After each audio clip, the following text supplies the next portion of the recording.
তিনজনের সময় যখন হবে তখনই যাব বলেছিলাম না। এই যে এদিকে ছোট যাও রেডি, বড় যাও রেডি, আর আমিও রেডি। এখন আমরা যাব ভোট দিতে। মোবাইল অ্যালাউ নেই সেখানে, তাই মোবাইলটা বাড়িতেই রেখে গেলাম। আমাদের কিন্তু খুব তাড়াতাড়ি হয়েও গেছিল। এই দেখো ভোট দিয়ে কিন্তু চলেও এসেছি আবার।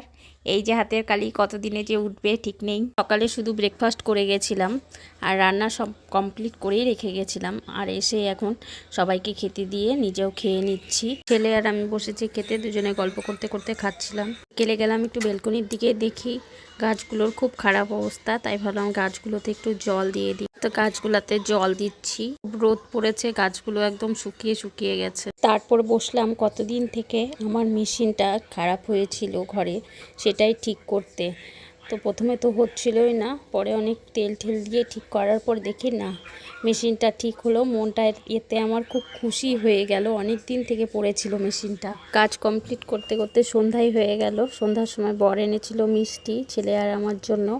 তো মিষ্টিটা খেলাম। মিষ্টি খাওয়ার পর চা খেয়েছি। আবার দেখো ছোট যা দিয়ে গেছে পকোড়া। এদিকে ছেলের আজকে টিউশনি নেই, বাড়িতেই আছে। ও আবার ওয়াই ওয়াই বানাচ্ছে। দিনটা এভাবেই কেটে গেল। আর আমার এই ছোট মিনি ব্লগগুলো কেমন লাগছে কমেন্টে বলবে। ভালো লাগলে সাবস্ক্রাইব আর একটা লাইক করে যেও। টাটা।